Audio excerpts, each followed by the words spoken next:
প্রতিদিনের মতো আজও আমি উঠে পড়লাম ভোর ৫টায়। ঘুম ভেঙে গেছে। ঠাকুর প্রণাম করে বিছানা থেকে নেমে ঘড়ির দিকে তাকিয়ে দেখি ওই ৫টা বাজছে।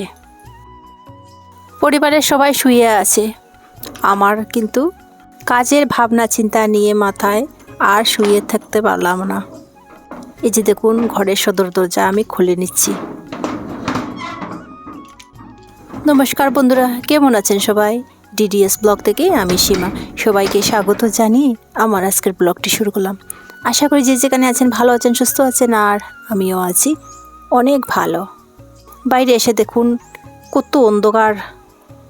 এখন যেহেতু ঠান্ডার দিন, ভোর ৫টা মানে প্রচুর অন্ধকার রয়েছে এখনও। তার মধ্যে তো কুয়াশায় আচ্ছন্ন। চোখে মুখে একটু জল দিয়ে দিলাম, নইলে তো ঘুমের ভাবটা যাচ্ছেই না। এরপর ঘরটা ঝাড় দিয়ে টুকিটাকি কিছু কাজ ছিল সেটা সেরে নিলাম। বাহিরটা দেখুন, কুয়াশায় যেন আচ্ছন্ন হয়ে পড়ে আছে, কিছুই দেখা যাচ্ছে না। তখন ঘড়িতে ৬টা মতো বাজে। আজও আমি মর্নিং ওয়াকে বেরিয়ে পড়লাম। আর কি জানেন, মর্নিং ওয়াক না করলে শরীরটা যেন ভালোই লাগে না। মর্নিং ওয়াক করলে শরীর মন দুটোটাই অনেকটা ভালো লাগে। আর এই যে পাখিগুলো দেখুন, ওদের একটুকু ঠান্ডা লাগছে না, মনের আনন্দেই ওরা ঘুরে বেড়াচ্ছে। চারপাশে কুয়াশার জন্য কিছু ভালো করে দেখাও যাচ্ছে না, তেমন ভাবে পরিষ্কারও হয়নি। আবার ফিরে এলাম আমার বাসায়। বাসায় এসে টুকিটাকি কাজ সেরে আমি ফ্রেশ হয়ে নিচ্ছি। তো ফ্রেশ হওয়ার পর হচ্ছে আমাদের প্রথম কাজ চা খাওয়ার। তার আগে উষ্ণ গরম জল একটু খেয়ে নিলাম আমরা। এরপর আমরা দুজন কিছু কাজ সেরে চলে গেলাম আমাদের ওই বাসাতে। অনেক দিন হয়েছে ওই বাসাতে যাওয়া হয়নি। দিনটা ছোট তো, আর নিজের ঘরের কাজ সেরে নিতে নিতে কেমন করে সময়টা চলে যায় আর যেতেই পারি না। আজ বাগান থেকে নিজের হাতে কিছু টাটকা সবজি তুলে নিলাম। ওই যে দেখুন, আমার বড় মশাই দাঁড়িয়ে দাঁড়িয়ে কার সাথে গল্প করছেন। ওই দিক ওদিক দেখে আমি যে সবজিগুলো আমার পছন্দ মতো প্রয়োজন মতো আমি তুলে নিলাম। ওই জায়গা থেকে দেখলাম কিছু লাল শাক বেশ বড় হয়েছে, তো সেখান থেকে আমার প্রয়োজন মতো তুলে নিলাম কয়েকটা লাল শাকের গাছ। বাগানটাও বেশ বড়, আর কোথায় কী আছে ঠিকঠাক মতো আমি বুঝে উঠতে পারি না, কেননা যেদিকে তাকাই সব দিকে তো সবুজ আর সবুজ লাগছে। তবে বেশ ভালো লাগছে দেখতে। এখানে এসে দেখলাম বিন গাছে প্রচুর বিন ধরেছে। যে দেখুন বিন, আর এই বিন খেতে বেশ ভালো লাগে আমার। গাছ থেকে টাটকা সবজি তুলতে মনে হয় যেন সবগুলো একসাথে তুলে নিই, কিন্তু তুলে কি করব, ওই যে গড়ে আনে নষ্ট হবে। তাই আমার প্রয়োজন মতো একটু একটু করে তুলে নিলাম। এরপর চলে গেছি লাই শাকের কাছে। আগের ভিডিওতে আমি দেখিয়েছিলাম লাই শাক। সেখান থেকে অনেক দিদিভাইরা কমেন্ট করেছিলেন লাই শাক কি আপনারা চেনেন না। এই যে দেখুন লাই শাকের গাছ, ফুলটা প্রায় শস্য গাছের মতো, আর পুরো পাতাটা দেখুন। এই যে এই লাই গাছ আমাদের এখানে প্রায় জনের ঘরে দেখতে পাওয়া যায়। শস্য গাছের মতো গাছটা কিন্তু খেতে বেশ ভালো লাগে। বিভিন্নভাবে খাওয়া যায়, চাইলে মাছ দিয়েও খেতে পারবে, বাটাও খাওয়া যায়, যে যেমন খেতে চায় সেইভাবে খাওয়া যাবে, শাকও খাওয়া যায়। এরপর চলে গেলাম মূলো গাছে। লাই শাক আর মূলো গাছ প্রায় কাছাকাছি। এখান থেকে আমি কয়েকটা মূলো তুলে নিলাম। এই যে দেখুন মূলোগুলো দেখলে মনে হয় অনেকটা বড় হবে, তবে আমি ছোটো দিকে নিয়েছি। এই যে দেখুন আমি কি কি সবজি নিয়েছি, দাঁড়ান আমি কাছ থেকে একটু দেখাচ্ছি আপনাদেরকে। এই যে দেখুন, খুব একটা নিইনি, অল্প স্বল্প নিয়েছে, যেহেতু আমাদের নিজের বাগানের সবজি যখন তখন আসতে পারবো আর যখন তখন তুলে নিতে পারবো। চলে এলাম আমি আমার ঘরে। এখানে এসে অফ ক্যামেরাতে কিছু টুকিটাকি কাজ সেরে ছান টান করে ঠাকুর পুজো দিয়ে চলে এলাম রান্নাঘরে। আজ কী রান্না করব সেটাই শেয়ার করছি আপনাদের।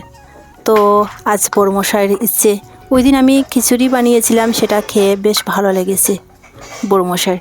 আজও হচ্ছে আমাদের ঘরে খিচুড়ি, তবে তার জন্য আমি আগে থেকে ছোলা আর মটর ডাল ভিজিয়ে রেখে দিয়েছিলাম। তার সাথে মসুর ডাল আর মুগ ডাল, এই 4 রকম ডাল দিয়ে হবে আজ আমাদের ঘরে খিচুড়ি। এরই মধ্যে আমার ছেলে কোথা থেকে আমার জন্য নিয়ে এসছে মোমো। মোমো খেতে আমার বেশ ভালো লাগে, তাই এরই ফাঁকে আমি মোমোও খেয়ে নিচ্ছি। ওইদিকে আমি উনুন জ্বালিয়ে আমার হাঁড়িটা বসিয়ে দিলাম। এই যে দেখুন ডাল, আর এই যে দেখুন চাল। চাল খুব একটা নিইনি, অল্প স্বল্প নিয়েছি। ডাল সিদ্ধ হয়ে ফেন উঠে গেছে, তাই ফেনটাও একটু কেটে নেব। ওইদিকে আমি ডাল সেদ্ধ হতে হতে আমার প্রয়োজন মতো কিছু সবজি কেটে নিচ্ছি। এই যে নতুন নতুন বিভিন্ন ধরনের সবজি দিয়ে খিচুড়ি খেতে বেশ ভালো লাগে। কার কার ভালো লাগে বন্ধুরা আমাকে কমেন্ট করে জানাবেন। আমার বড়মশাই আগে খিচুড়ি খেতে একদম পছন্দ করতো না, কিন্তু আমি ওই দিন এই উনুনে খিচুড়ি বানিয়েছিলাম, খেয়ে বেশ ভালো লেগেছিল ওনার। তাই আজও বলেছেন যে আবারও এইরকম বিভিন্ন ধরনের সবজি দিয়ে আর বিভিন্ন রকম ডাল দিয়ে খিচুড়ি বানাতে। তাই আমি আমার বড়মশাইয়ের পছন্দ মতো আজ খিচুড়ি বানিয়েছি বিভিন্ন রকম সবজি দিয়ে।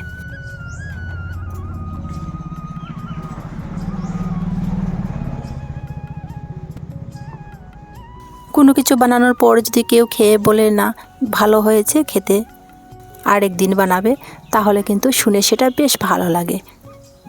তখন যতই কষ্ট হোক না কেন, বানানোর সেই কষ্টটা মনে হয় তুচ্ছ, ওই আর কি। এই যে দেখুন কাঠগুলো জ্বলে কত সুন্দর আগুন হচ্ছে, রান্না করতেও বেশ ভালো লাগছে। সব ডাল সিদ্ধ হয়নি, কিছু ডাল রয়েছে, তার মধ্যে দিয়ে দিলাম সবজি কেটে রাখা। তবে আমি ওই দিনের মতো আজ সবজিগুলো বেশি করে সেদ্ধ দেবো না, নইলে খেতে ভালো লাগবে না। ওইদিকে আমি গ্যাসে কিছু কাঁচকলা ভাজা করে নিচ্ছি। ওই দিন তো আমি আলু ভাজা করেছিলাম, আজ দেখলাম যে ঘরে কাঁচকলা, সেই কাঁচকলা একটু ভাজা করে নিচ্ছি। খিচুড়ির সাথে কোনো কিছু ভাজা খেতে আমার বেশ ভালোই লাগে। তো খিচুড়ির মধ্যে ফোড়ন দেওয়ার আগে গাছ থেকে আসার সময় নিয়ে এসেছিলাম গন্ধরাজ লেবুর পাতা, তাও দিয়ে দিলাম। এই যে দেখুন বিভিন্ন রকম সবজি দিয়ে, 4 রকম ডাল দিয়ে, আর নামানোর আগে অল্প ঘি দিয়ে গরম গরম খিচুড়ি বেশ ভালোই লাগে। না চাইতেও আজ ভোর 5টায় উঠে এত ঠান্ডায় ফুল এনার্জির সাথে কী কী কাজ করলাম সেটাই শেয়ার করলাম আপনাদের সাথে। যদি আজকের ভিডিও আপনাদের ভালো লাগে তাহলে প্লিজ একটা লাইক দিয়ে পাশে থাকবেন। ওইদিকে বিকেলবেলা আমি উনুনে সন্ধ্যা চায়ের জন্য একটু জল বসিয়েছিলাম। জল গরম হওয়ার পর একটু পাতি দিয়ে দিয়েছি। আজ আমি গ্যাস আর খড়ি ছাড়াই উনুনে চা কীভাবে বানালাম সেটাই একটু শেয়ার করলাম আপনাদের মধ্যে। কয়লাও ছিল বেশ ভালো, দেখলেন তো। চাও হয়েছে খুবই সুন্দর, দাঁড়ান আমি দেখাচ্ছি কাছ থেকে একটু। তো ক্ষুদ্র ক্ষুদ্র জিনিস যদি একটু ফলো করা যায় তাহলে সংসারের একটু হলেও ভালো হবে, তাই না বলুন। কয়লার মধ্যে আমার চা হয়ে যাওয়াতে গ্লাসটা পুড়িয়ে নিই, মাজতেও কষ্ট হবে না আমার। তো বন্ধুরা আজ এই পর্যন্ত, দেখা হচ্ছে পরবর্তী ভিডিওতে। সবাই সুস্থ থাকুন, ভালো থাকুন, সাবধানে থাকুন। আসি, টাটা।